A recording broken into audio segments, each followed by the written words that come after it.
Well, hello, you amazing people out there, and welcome to the Amazing Action Comics podcast, where we are all about independent comics. I am one of your hosts, Angel, with John Pepe. How's it going, Angel? Oh, no, it felt good to say that. It's been so long. Jesus Christ. What's it been, like 3 weeks for Yeah. me? Because you've been on, well, you were on the 2 weeks once. ago Yeah, with Justin and John with that yeah, really cool Ballad of Gia and Frankie story that they had, which, yes. yeah, that's worthy of a deep dive, man. There's some really cool stuff going on there. I think I figured something out, but I don't want to say anything. But I love those guys are great. I'd love to talk to them again because it was really fascinating.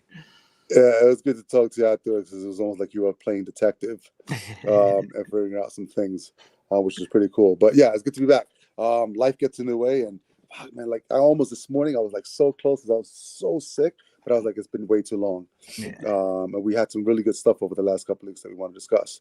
So yeah, so all right, guys, welcome. We do have another episode of the Indie Comic review for you this week. However, before we get into it, 3 words. Daniel Warren Johnson. Next week, bro. All right, so if you guys don't know, Robert Kirkman, I guess, acquired the rights to G.I. Joe and Transformers.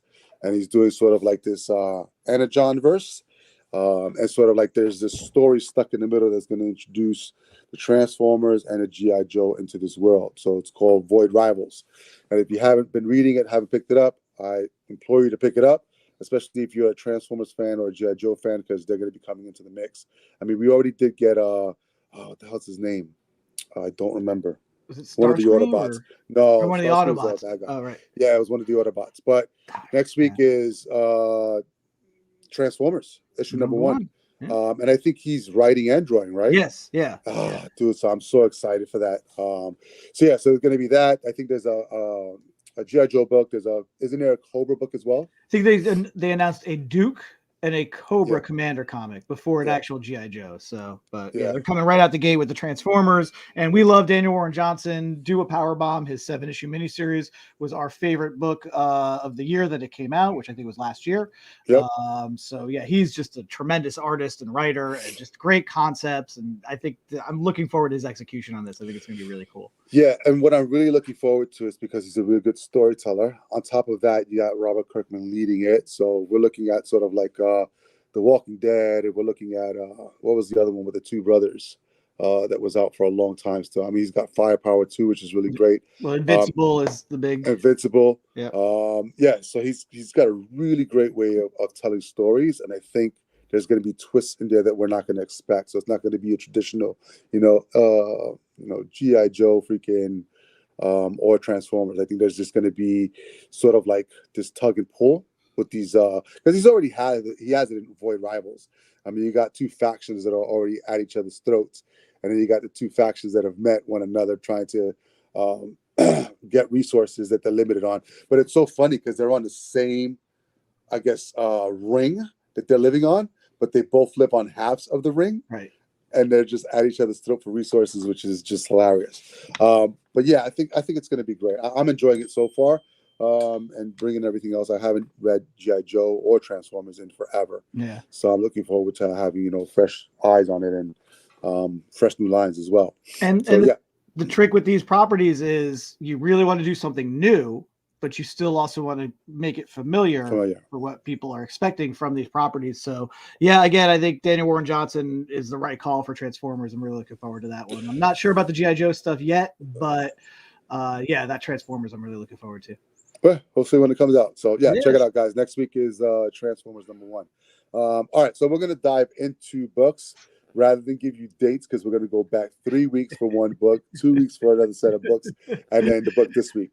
So I'm gonna lead it off. So this would be because I have the one book for this week. There wasn't much, and I was a Right. little concerned with that. Even next week, there's a little not as much as well. I think there's a couple of books that are coming out with number one, so we'll have to see if they're worthy of a good read. But you'll be reviewing Transformers number one next week. Oh, hell yeah. So look out for that. All right. So what did I get? I got Tales from the Cave. So this is from Mad Cave Studios. It really intrigued me because lately I've been reading Hunt, Kill, Repeat, from Mad Cave Studios, and I didn't expect to like it as much as I liked it. So it's basically a story about Athena, I want to say. I probably have the wrong goddess, but yes, who comes down to Earth, falls in love with a guy, immortal, and Zeus says no, he's not having any of that, and kills him. Blah blah blah. She goes crazy and starts killing the gods, just to find out that freaking her son, who she thought was killed by Zeus, was still alive. Holy shit! It was good. Yeah, it's fun. It's been entertaining. So this is just a collection of short stories from 3 properties from Mad Cave Studios, just in time for Halloween. You have Battle Cats, you have a Hunt, Kill, Repeat story, and then Nottingham. The Battle Cats, I believe, was their initial book that Mad Cave Studios came out. So that was their initial property they came out with. Nottingham became really popular. I don't know if you remember that when we first got that book, we just sold out, and then it was just like people wanted it all over the place. And then Hunt, Kill, Repeat, I think I'm the only one that reads it in the store. So if you're not reading it, you don't know what you're missing. It's actually pretty good. So just a collection of 3 of the stories. If you're not familiar with the properties, you don't need to be familiar with the properties, because they're just short stories that are taken, for what they are.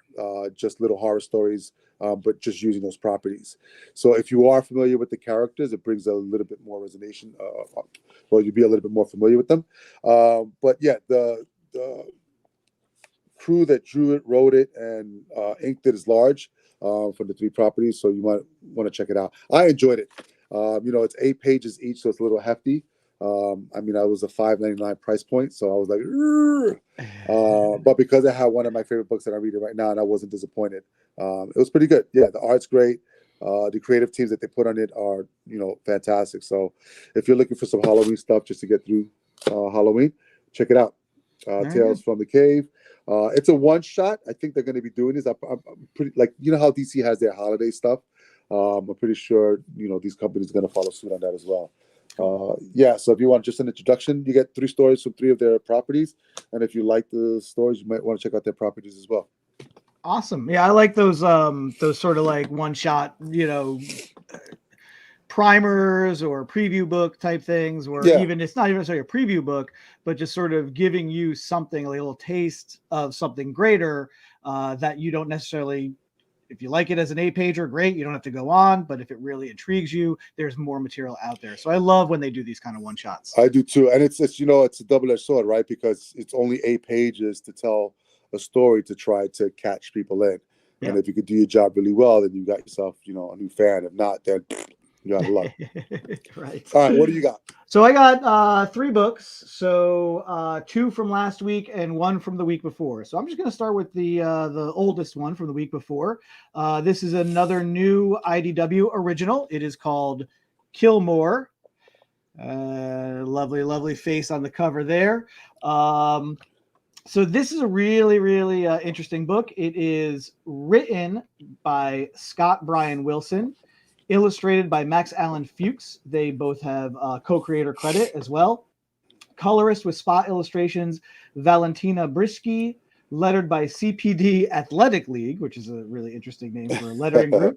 Edited by Chase Maratz, assistant edited by Jake Williams, and design and production by Nathan Widdick. And so IDW Originals, I've been really liking a lot of what they've been coming out with out the gate. This one is no different.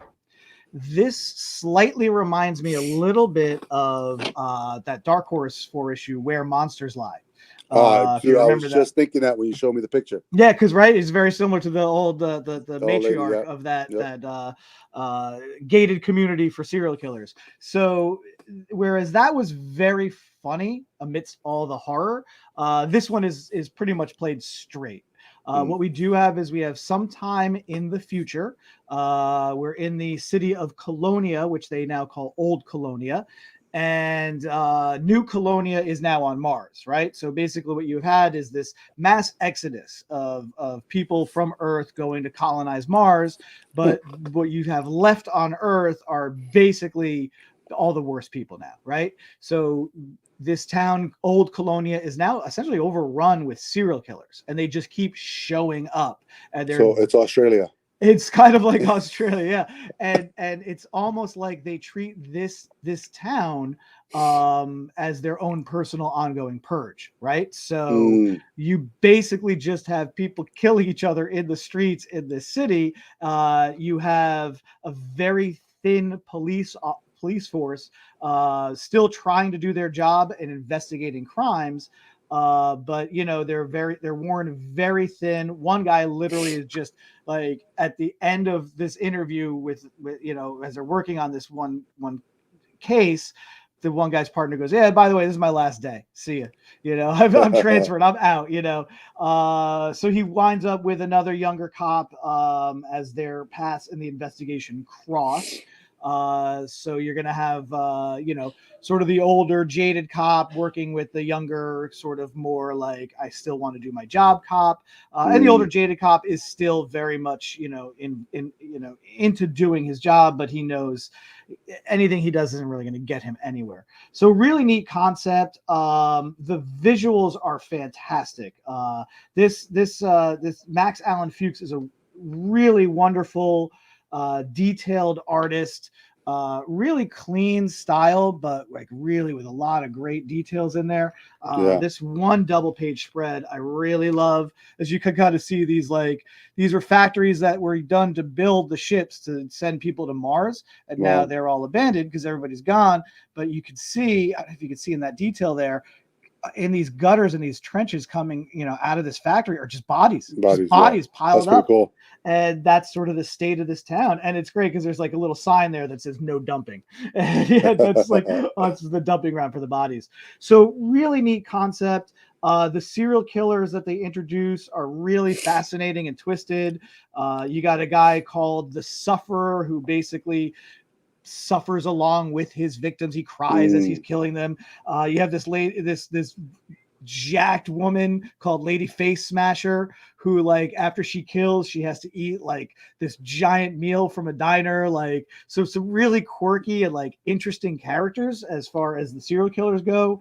And then of course whatever's going on with your two leads is pretty fascinating and interesting.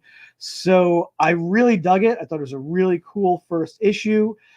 They give you some cool little back matter, like the Colonia Chronicles, and you can kind of see, like, under the masthead, the state of this town. It leads with sports, it follows with porn, and then it says food, business, obituaries, classified, comics, and weather. So like that's sort of the state of that world. And then you kind of have like little rap sheet or from one of the guys that you do meet, one of the killers you meet in the book at the back there. And it's great because the notes from the lead detective that you're following in here,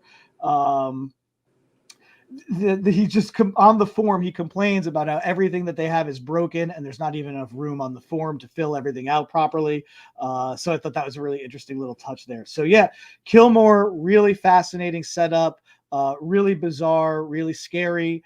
It's, you know, again, I'm not a big fan of that dystopian future type stuff, but this feels so much more contemporary that it was a real easy buy-in to the dystopian future. And this idea of just seeing this town just completely empty and just overrun by maniacs was a really good hook. I really like that. So yeah, that was from IDW. That was Killmore. We move over to our buddies over at AWA. So this came out last week. This is called Rumpus Room. I believe this is a 5-issue series.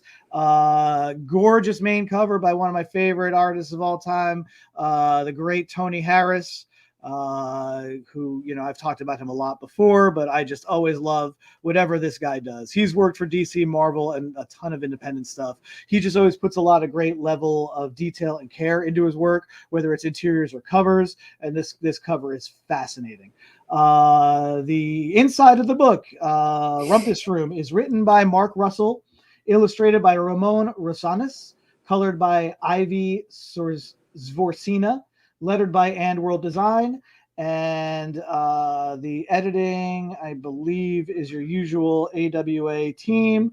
You know, you have Axel Alonso at the lead, Michael Coast is your senior editor, and don't have an assistant editor credit here, but whoever they did, they did a great job.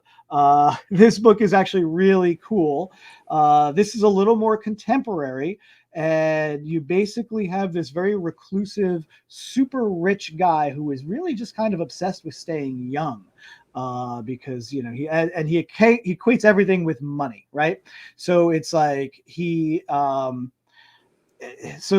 of opens with him on the phone with like his accountant or whatever, and then he gets a knock at the door, and it's this woman who's looking for her sister. She claims her sister was an accountant with his company. She went missing about 3 weeks ago. So he invites her in, makes her coffee, tells her, I really don't know this person. I go through accountants almost as much as quickly as I go through lawyers. And basically turns out he assures her, oh yeah, don't worry, there's a joke about, I ran out of poison for the coffee, don't worry, your coffee's not poison. But then she winds up passing out, and it's because he didn't poison the coffee, because he is a man of his word, but he poisoned the air to knock her out, right? And during that conversation, though, everything, like I said, he equates money. So he goes, I'm such a wealthy man, and I'm so influential. Basically, making you this cup of coffee costs the world about $1 million, because I'm doing this now. And so he has several levels of like, this is what my time is worth. It's always in the millions of dollars. And he's obsessed with looking good, because he says if he has a blemish, that's billions of dollars just out the window, because people won't listen to him if he has a blemish. So he's very obsessed with that. So after this girl gets knocked out, she is then gathered by these two guys that are sort of like they're like these giant kind of furries, but of course they're wearing gas masks to round her up. So these are sort of like his like henchmen, right? His servants that drag her down. He has a secret lair in his basement where he's got a ton of people who are there, right? And they're all prisoners in this guy's basement at his mansion. And basically what happens is every day, I guess, they have to vote on who they're going to sacrifice. Okay. And it turns out that they are so locked into this prisoner game that they can't even think, oh, there's a way we can try and get out of here. They just fall right in. And Mark Russell explains in the back matter that this is sort of an allegory for a lot of situations that we're in right now, where we get so used to certain status quo, certain situations, that we just have no choice but to play along, right? And we just buy right into it. So they vote this one person, we're going to say off the island, but out of the basement, essentially. And then she is put in this contraption which crushes her and pulps her, and out of the spigot at the back, she's basically turned into this beauty cream. And this is what this guy uses to maintain his youthful appearance. So really cool little hook there, and just really amps the twisted nature of this. And then another really cool aspect of it is the woman that he just kidnapped, who was saying her sister was missing. That was a lie. She's actually an undercover cop. And now she is in the basement with the rest of the prisoners, and she was able to sneak in a gun in her ankle holster. So, and hence the protagonist. And yet the other people see this gun and they're like, oh, well, this changes everything. And then that's full stop. That's the end of your first issue. So it's like chaos is absolutely going to ensue. And I just really like that setup. I like the creepy, multi-millionaire guy who literally has a coffee cup that does say world's worst boss. So he is definitely aware. He's got this like really weird sculptures in his in the backyard of his place. So I wonder, like, there's got to be stories behind some of these. So I really wonder how this is all going to play out. The art by Ramon Rosanos is beautiful. It is just super clean. And even when people are talking, it's still, there's some dynamic, dynamism to it. So it's even if it's just two people talking, it really does give you a sense of movement still. So his details are great. His line work is super clean. Like I said, coloring is really good. You can kind of see like the change in color. If you're, when you're in his place, it's all bright and super sunny. And then obviously when you're down in, the basement, it's a lot darker. So really well executed Rumpus Room. Again, AWA. Silence of the Lambs meets Bruce Wayne. It's like Silence of the Lambs meets Bruce Wayne with a little bit of plush, I felt, thrown in as far as because of these furries, right? Right, Like these right, guys right. that he has, yeah. But yeah, that whole beauty cream aspect is just super just bizarre. gross. It's super weird. So yeah, AWA is great. They just do a lot of these minis, and so this is a 5-issue mini. So I really, really dug this. Right now with that, the Madness, Ribbon Queen, Sins of the Salton Sea, they've got a really good run right now on sort of like the dark mystery type stuff. So which edges into the horror. So I really like that. So yeah, Rumpus Room, give it a shot. Really good stuff. Final one, we go to our good go-to. The largest indie comic company going right now is Image. Basically, you know what? After the big two, they have the largest market share. They also have the widest range of titles. I just really love what Image has been doing these last few years. And this is Junior Baker, the Righteous Faker. And this is written by Joe Casey, who is one of those, guys that really made a name for himself writing for the big two. And then is now, is just been doing tons of his own stuff that really speaks to him without that sort of corporate oversight. So he's not, so he's really creating his own stuff, his own characters. It's really cool. It's funny though. It says right here, written under demand by Joe Casey, drawn with raw pencil and choice colors by Ryan Quackenbush, designed by Sonia Harris, and lettered by Russ Wooten. And I could not necessarily find any editorial credits, but I'm gonna just start right off by saying that Joe Casey has another series that he did with Mike Huddleston called Butcher Baker, the Righteous Maker. And then this is Junior Baker, the Righteous Faker. Now, I have not read Butcher Baker. I didn't do any research to see if this is a follow-up to that or if they exist in the same world or if it's the same guy. I kind of wanted just to dive into this cold, which was an interesting experience. First and foremost, I do want to say that Ryan Quackenbush is an incredible and amazing artist. He's got this sort of Dave McKean, Bill Sienkiewicz type sensibility. And it even goes, just the color palette is insane. The imagery is wild and gorgeous. And this really is kind of like a weird acid trip in a lot of ways. So sort of the setup is this guy that you're following, Dizzy Baker, is a reporter, and he works for an online outlet called Blitzfeed News, and they sort of trade in gossip and things like that. And there's a lot of references to sort of in the past, there was a big superhero war.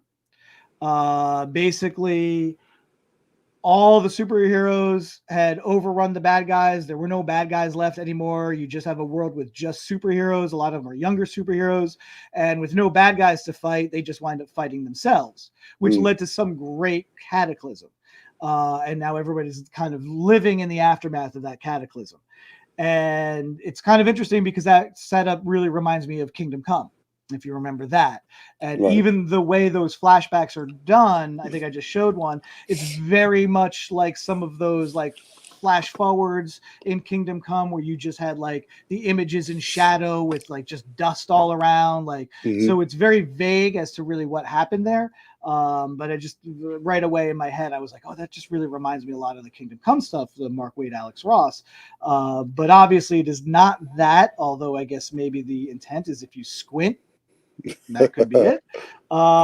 So Dizzy Baker, while he's kind of pursuing his stories and his leads here, gets all these sort of crazy visions, and even winds up in the hospital. And it's like time kind of slips away from him, where he's like in one moment, and then boom, next thing you know, he's like in the hospital, and then boom, he's out of the hospital and he's home with a broken arm, and all this weird stuff is going on.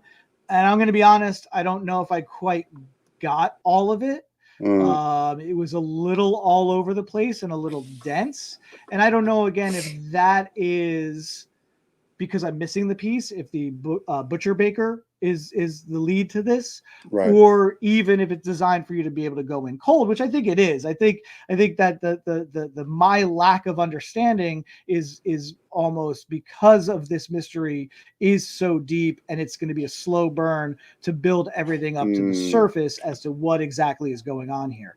Who is the writer again? So it is Joe Casey, who's usually a very straightforward writer, you know. But I haven't read a lot of his independent stuff in the last few years, so I'm not sure if there was a style change in how he's telling his stories. So in that respect, sometimes I get frustrated if I don't get everything when I'm reading a book. Yeah. But sometimes I get caught up in the mystery, and the fact that I can't discern everything that's going on right off the bat intrigues me more. So I'm putting that in the. I find it frustrating. I'm putting it right now. I'm putting it in the latter. I'm putting it into the. It is such a beautiful looking book, and there's some really cool stuff going on. And I feel like I grasped enough of it to lead me to continue into kind of figuring out exactly what else is going on through this. So of the three, it is the bottom of the three, right? As far as the one I didn't enjoy as much as the other two. Right. But still worthy to pick up because, again, it's gorgeous and there's some really interesting stuff going on there. And that is one where I kind of really want to crack the mystery. So how would you compare it to Sacrifices then? Because that's a mystery book unto itself that, you know, I'm finding both frustrating, right, but fascinated to want to know why this book is making me so frustrated. Right. So Sacrifices, I'm not really having that trouble. I feel like I kind of get what is going on there. I know we discussed like a couple things about it. And I thought the second issue of Sacrificers, focusing really on the kids in the chain gang, we'll say, and how that work, how that is, how what is going on with them, the sacrificing is different for each community that they go to. I think there's some really good world building going on there in Sacrificers. And without this thing in the back of my head of like, well, is this the continuation of something? Sacrificers I find very easy. The nagging thing for me about Junior Baker is this a continuation of something? And so that's sort of my if you didn't have that bit of information, do you think you'd read it differently? Well, yes, you can't tell. No. Yeah, it's hard to tell, right? Because it's already in there. Because it's already in there. But the artwork is so wild and dense and fascinating that that's really the hook for me. That it's just a gorgeous book to look at. And then it's like, okay, how can I interpret what's going on here? Right. So I'm definitely going to give it another shot. But I would probably put, like, of the three I just did, I'm going to put Rumpus Room at the top. That's my highest recommend. That's just gross. It's just the cleanest, also the cleanest style, the cleanest book, the more contemporary book, and something a little more relatable. I'm going to put Killmore second because relatable. Relatable. Killing people and making beauty cream out of them is relatable. Oh, I guess you don't know about the operation we have over here. Yeah. No, I'm just saying, as far as like the relatable, right? It's not contemporary. dystopian. It's not dystopian future. You don't need to know. Oh, half the town evacuated to Mars, right? Like that kind of thing. So that's the easiest entry point for understanding the story and the cleanest artwork. I'm going to Killmore second because that's a great hook, great concept. It's just gross, and you really do, even more than Rumpus Room, you really feel you want to take a shower after you read Killmore.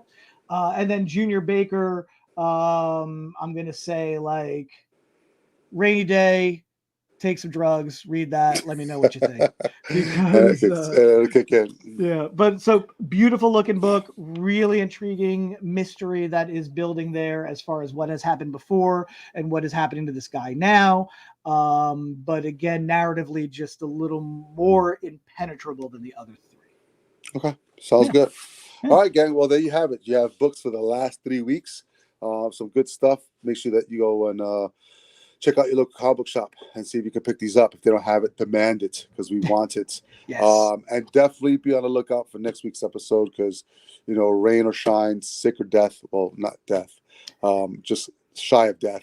We'll definitely be taking a look at this Transformer book by Darren Ward Johnson and see if there's any mention or how that fits into this Energon verse that is being created by Robert Kirkman, which would be pretty cool. All right, awesome. If you like what you heard, make sure you click subscribe to the podcast. Better yet, tell 3 friends who tell 3 friends of theirs, and they'll just keep paying it forward. Dude, I just watched that movie the other day. Such a great movie. Pay Such a Forward? great movie. Never Oh my saw it. God. No, stop. You never I've saw never it? seen it. No, it's after 2000. It's not a comic book movie, so I Fuck didn't see off, bro. it. All right, here's your homework. You have to go watch that movie because you'll cry, you'll laugh, you'll cry some more, and then you'll just be like, you'll want to change the world. Seriously, you got to watch that movie. Next week, we're going to talk about it just a little bit, but you have to watch it between now and next week. All right, so yeah. Okay, now we got to get back on track. Click subscribe to the podcast. If you want to join the podcast, you're a creator, want to promote yourself and or a project that you have coming up, amazingactioncomics.com/podcast. Fill out the form. We love to have you on. Stay up to date on everything that we've got going on at Amazing Action Comics at amazingactioncomics.com. Because we still got stuff going on in the background, guys. I promise. There's stuff coming out of the woodworks that we're really excited about. Just time.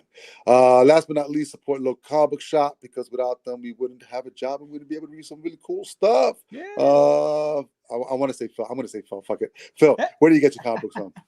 Well, I, Phil, and I, John, get my comics at The Joker's Child in Fair Lawn, New Jersey, which, we carry all these books. We carry a ton of other books. We got a ton of back issues. If you can't find it on the floor, you let us know. Give us 5 minutes to run the back. Most likely we're going to have it for you.